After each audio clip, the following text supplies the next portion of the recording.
চাচাতো ভাই। কারণ ওটা হলো কায়রো থেকে 200 কিলোমিটার পশ্চিমে ফাইয়ুম নামে একটা শহর আছে, সেখানে সৈয়দুনা ইউসুফ আলাইহিস সালামের খানদান আছে। ইউসুফ আলাইহিস সালামের বংশের লোক সেখানে বসবাস করে। আমরা দেখতে গিয়েছিলাম সেখানে।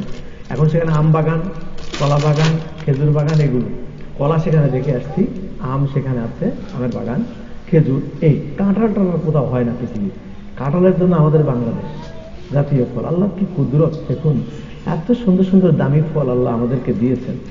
এই তুরস্কে গিয়েছি ইস্তাম্বুলে, ওরা তুরস্কওয়ালারা ওরা হাসি করে মজাক করে বলে যে আল্লাহ তুমি যদি আমাদেরকে কোনো বেহেশতে দাও, সেই বেহেশতে যেন কলা গাছ থাকে। কলা গাছ যে বেহেশতে আছে ওই বেহেশতে আমাদেরকে দিও।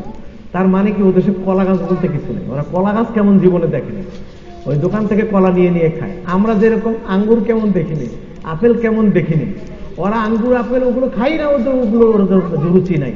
কলা পেলে আমরা একটা কলা খাই, ডায়াবেটিস হলে অর্ধেক, আর যদি খুব বেশি ভালো থাকি একটা কলা, দুইটা খেতে চাই না, আরে বাপ গ্যাস হবে।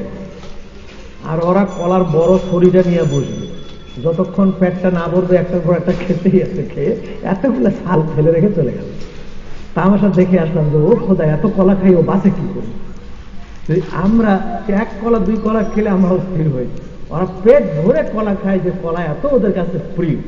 আমাদের দেশের কাঁঠাল, এক একটা কাঁঠালের রোয়া কত কাণ্ড করে প্যাকেট করে তারপরে বক্সের মধ্যে ভরে সিল মেরে তারপরে বিক্রি করা হচ্ছে $2 $3। আর আমাদের দেশের কাঁঠাল ট্রাক দিয়ে ফেলে দিচ্ছি, শিয়ালও খায় না। এক সময় এমন অবস্থা ছিল কাঁঠাল কেউ খেত না, গরু খাওয়াইতাম।